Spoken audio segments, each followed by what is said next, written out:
welcome to Brazil, and thanks so much for taking the time to talk to us. So thanks, Glenn. It's been a real pleasure. I've known your work and face for many, many years, and of course had long conversations with Julian about Glenn Greenwald and contribution and how to work together and so on. Yeah, that's very nice of you to say, and obviously I'm very supportive of the cause of having Julian's persecution stop, and that's one of the things on which we wanted to focus. So other than getting some time to see this beautiful country, what is it that you've been doing here? What will you do here with the rest of your time in support of Julian's cause? Well, principally we're following events of the film Ithaca, which is about the activism for Julian Assange worldwide. So we just do a Q&A and develop arguments that are suitable to the locality that you're showing the film in. So, for example, in the United States, we speak as in the strongest of terms about the defence of the Bill of Rights and the First Amendment. In Brazil, we speak equally firmly about the BRICS and the rising, the sunrise of the Latin American states. So the president of Brazil, the current president, Lula da Silva, has been a longtime defender of your son. He, going back to the earliest major leaks in 2010 when Lula was still president, praised those leaks as vital evidence of the war crimes of the United States and its allies around the world.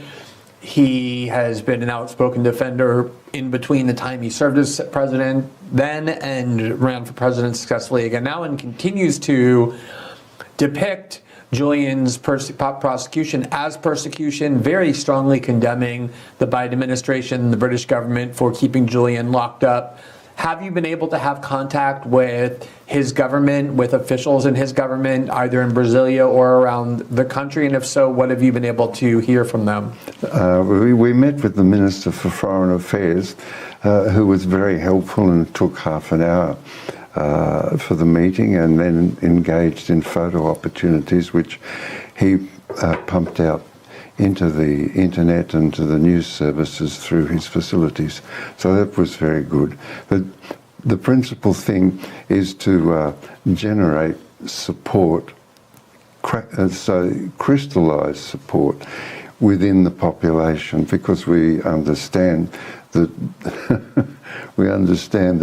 politicians and politics rest upon the will of the people, so to speak, particularly in the sense of votes. And Julian's, the affection for Julian in Latin America is profound. We also have President Obrador of Mexico as a very strong supporter. Together, those two men have moved the persecution of Julian up, and now it's become a diplomatic matter between nations.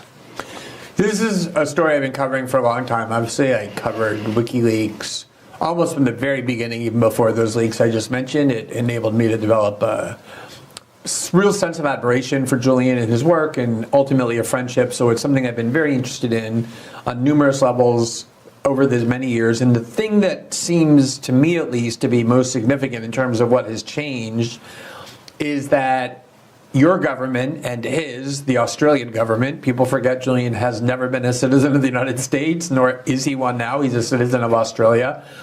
Finally is speaking out in defense of the rights of its citizen. The Australian Prime Minister, Anthony Albanese, several times has said things in pretty strong terms like, enough is enough, it's time for this to come to a conclusion. How sincere do you think those public objections are on the part of the Australian government, and how much do you think they're doing in reality to pressure their American allies to free Julian? Terrific question. Well, in the first place, the last election which elected Anthony Albanese and the Labor government, the left government, into power, we used the nomenclature that it was an Assange election. such as the support for Julian, it's around about 88% of the population in Australia want him returned home. So Anthony Albanese's job, to a certain extent, depends upon saying positive things about Julian. Now, we understand that in politics, words are actions. So when he says that he expects this thing to be brought to a conclusion and wishes so, we understand that that becomes a diplomatic matter for the relationship between the United States and Australia, to the extent that Carolyn Kennedy has had a meeting with a delegation of Australian parliamentarians, and at that meeting said that there's not really a diplomatic matter, except I'm here as the representative of the United States talking to you. It's a legal matter, but as I understand it, this is quoting, as I understand it, there's the maximum Julian can receive for computer intrusion is 60 months, and he has more or less served that time now. So we, from that, understand that somebody is offering a deal. Now, someone inside the U.S. Justice Department is offering a kind of plea bargain, which is something I've heard as well. I was going to ask you about it. I don't know how reliable that was, but is that essentially what you're referring to, that there's a plea deal for Julian to plead guilty in exchange for essentially being declared to have served the maximum time already for that crime? Yes, yeah, but I formulate it a little bit different than a plea deal. I see it as a diplomatic arrangement between the United States and Australia to run with something that gets them both off the out of the diplomatic circumstances of conflict between Australia and the United States, and puts the weight on the victim to accept. But let me, before I ask you about that, and I want to probe that a little bit, the amazing thing is the relationship between the United States and Australia has actually become much more important now than ever before as a result of the United States' focus on China and the Pacific. Australia has become, I was just reading an article this week in The Economist, central to the U.S. military posture with regard to China. They want to build military bases. They are building military bases, in fact, on Australia, promising Australia all sorts of things. So there's very serious negotiations, very serious trading and going on between those two countries at the highest priority in terms of both governments. You would think, just as a matter of kind of national dignity, that Australia would have more than enough leverage if they were serious, and that's why I'm asking how sincere this is, other than just a need to assuage the population politically, to extract that as a kind of victory that the Australians can show to the population, that we are not just a vassal state to the United States, that it is an actual partnership of equals. Yeah, I take that point, but again, I look at it slightly differently, that these arrangements take a while to put in place, and the United States over the last 13 years has put so much effort into the persecution of Julian and the profile of that effort, and also the usefulness of the threat and intimidation and oppression of potential publishers and journalists. And also instinctively see that the certain sections of the United States administration want to remove the capacity of the First Amendment to protect publishers and, well, protect everybody within the United States on free speech matters.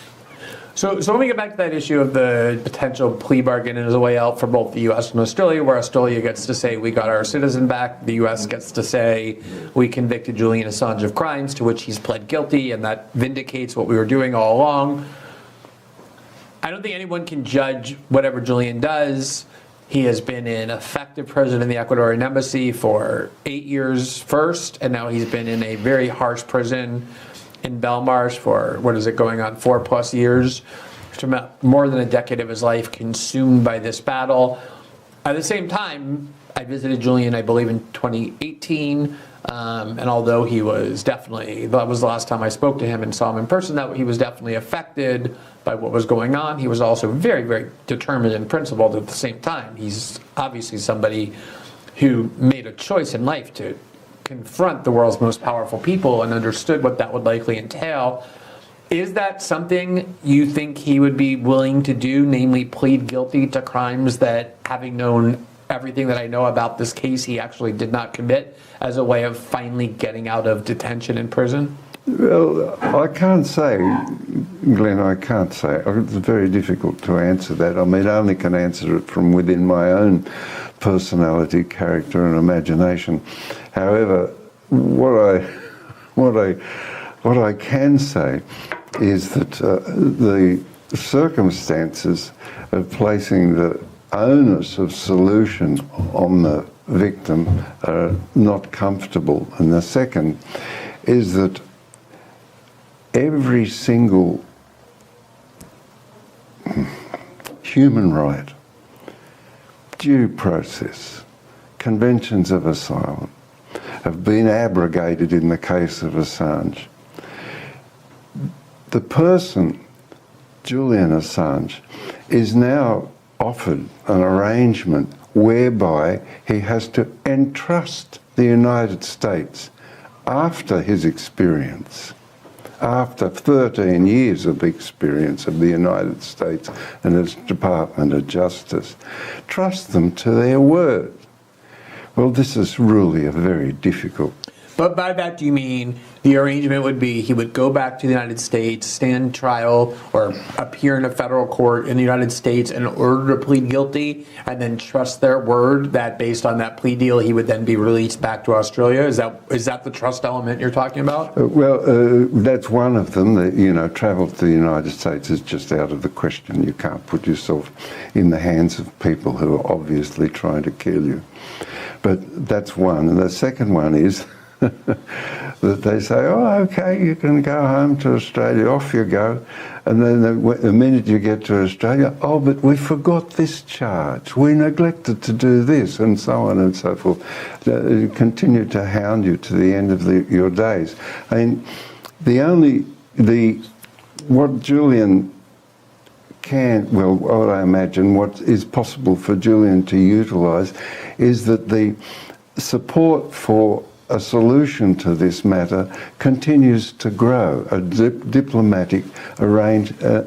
So a little bit of patience may bring a benefit. I mean, other people say to me, oh, there's a window, well, they use a door. There's a door opening or there's a window opening and it'll close soon. You have to make a decision and all this sort of stuff. But I do see that activity by President Lula and President Obrador, in concert with the interests of Australia, will bring a proper solution. I don't mean by that, that the United States sort of apologises and says we're terribly sorry, we made a mistake here. But I see this possibility that the White House requests the Department of Justice to review the espionage charges under the auspices that it endangers and embarrasses the First Amendment of the Constitution of the United States.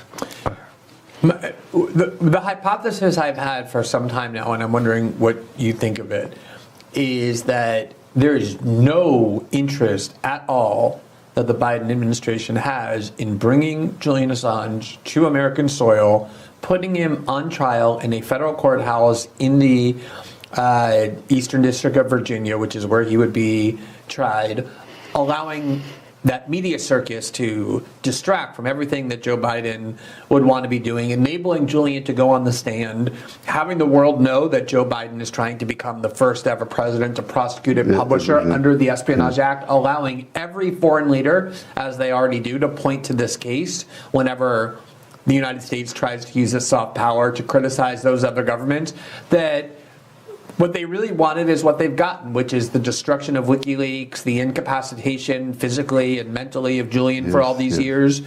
and they actually want a way out. They've been very happy with it winding its way through the British court system, where Julian's just kept there and not brought. But I can't envision a scenario where they actually want to bring Julian to the U.S. and have him stand trial. Do you agree with that? Yeah, very much, very much. I mean, there's a firm of attorneys in Washington that charged, $1.2 million to Wow Holland, which is a free press and a charitable organisation based in Germany.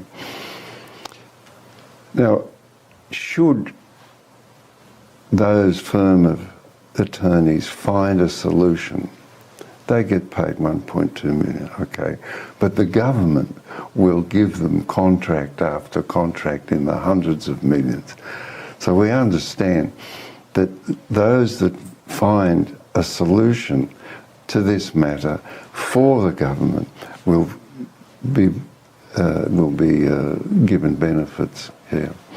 So I agree with that scenario, except this, that we look at the United States as destroyed over the last 21 years, 7.5 countries. Brown University says 4.6 million people direct deaths. Brown University, other study says 38 million refugees. We cannot in any way allocate good conscience or good faith to that certain aspects of that administration. Those aspects of the administration, the deep state, if you want to call it the FBI, the CIA, NSA, are the people who are bringing this persecution. So they are very capable, imaginative, and in some cases malign natures, and they would find a way to exercise their desires. That's the counter argument to that they really do want a way out of this bloody mess that they've made for themselves. But other actors see the way out of the messes that they continue to make, or the tragedies that they embark upon, the catastrophes that they administer. They see the way out as raising the ante. I'll tell you a story that always made such an impression on me, and at the time I wasn't even entirely convinced of it. This was before I had my own entanglements with the United States government that proved how true it was. But one of the earliest participants in the WikiLeaks project, one of the people who worked on that 2010 release of the Iraq and Afghanistan war logs, diplomatic cables, is a true believer in the cause, visited Brazil. He was a citizen of a European country, and he told me he had decided that he was going to step down and no longer participate in what WikiLeaks was doing, not because he in any way believed less in the project. To the contrary, he believed in it more than ever and its power to bring transparency and the like. But he told me he wasn't at all afraid that one day his government was going to knock on his door and say, we have a lot of problems with what you're doing. He was worried that one day his government was going to knock on his door and say, the United States government has a problem with what you're doing, and we're here to bring you to them and to put you into their custody. And I think sometimes American citizens, even people in the West, have a hard time understanding that when you say things like they're capable of doing anything, it sounds like a sort of conspiratorial or a kind of hyperbolic assessment of the United States government. But as somebody who is a member of Julian Assange's family, who has seen that up close, as myself, who has seen it up close with my source, Edward Snowden, and the kinds of things I know they didn't just do, but were planning on doing to both of them, do you see them as such a rogue kind of entity that you don't trust anything that they say or do, even if it's kind of seems like it's consecrated by law? I'll just return to your strong point about the strategic nature of the relationship with Australia and Australia's strategic position in the unfolding competition between the United States and China. And that is significant. And that matter will bring the United States to certain, there's really good people in the United States, so I don't want to say that. The administration to the understanding that finding a way out of this to the satisfaction of the Australian populace and government is a good idea, because if we take just one example, all of the strategic lines of communication which service Indonesia, China, and India and Pakistan and Saudi Arabia, the Gulf, all of them travel across the Indian Ocean. Australia, as a stable ally of the United States, or if you want to say a stable vassal, sits on the Indian Ocean and monitors the entirety of those strategic lines of communication. This is a profound advantage to the United States in its competition with those three nations. So under the power politics understanding, which you delivered your mind to earlier in our conversation, I think the solutions are within that. Making those arrangements clearly, and the White House simply saying that, we must give consideration, an election coming up, we must give consideration to the efficacy and the profound benefit of the First Amendment to the people of the United States. So we're asking for a review of these charges against Julian Assange, and that will simply make it fade away. Some people will jump up and down and say, you could have done that 10 years ago. However, the circumstances, they would say, the circumstances hadn't unfolded to the extent that we understand now that the First Amendment needs to be supported. Last question. The alleged source for the publications that Julian is charged with having participated in, Chelsea Manning, received a very lengthy prison sentence, and after 8 years in a really harsh prison facility, I visited her there in the military brig in Fort Leavenworth in the middle of Kansas. President Obama commuted her sentence on humanitarian grounds, essentially saying she had served such a harsh time, it was kind of time just to let her out on humanitarian grounds. There have been reports from Julian's doctors over the years that he has deteriorated physically, he has deteriorated mentally. They have questions about whether he could survive a U.S. prison. They have said they have real doubts about whether or not they could. What do you think, given everything Julian has been through, the way in which, I don't like saying that they've broken him, because knowing Julian, I don't think they have, but they've certainly done a very good job of strongly impeding WikiLeaks and Julian's work, needless to say. What is the motive, do you think, of the part of the government that continues to insist that he be pursued and punished and imprisoned and broken until the very end? Well,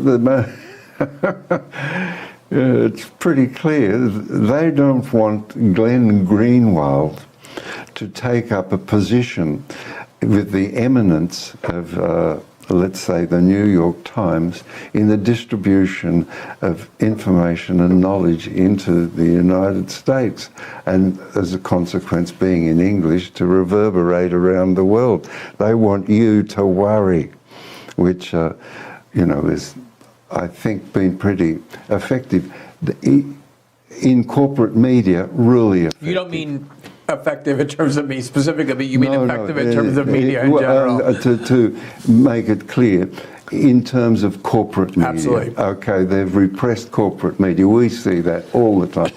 However, there's 50,000 others now that churn out information, and there's high points in that 50,000, Glenn Greenwald and others, say Matt Taibbi and so on, who are making the running now. And just the other day I saw Tucker Carlson got 195 million views of his conversation. He never got more than 6 million on Fox. So that's the new world that's appeared before our eyes.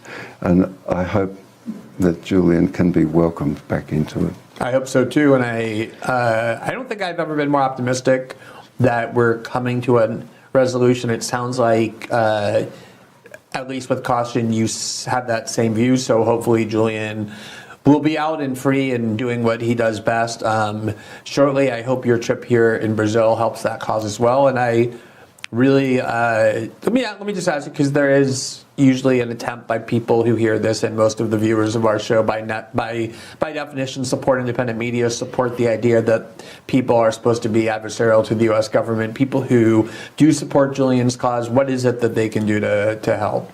Well, just two things. One is the logos. Continue to speak about the matter, in particular the attempted destruction of the First Amendment of the United States in relationship to Julian Assange. That's one.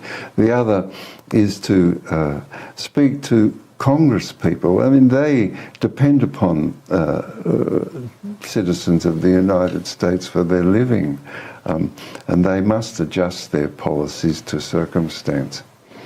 Well, thank you again for the great work you're doing, and thanks for taking time on a Sunday to sit down and talk to us. I really appreciate it. Thanks, Glenn. Okay. Just that's the wrong man sitting in the chair. It should be Julian. It will be shortly. I'm convinced of that.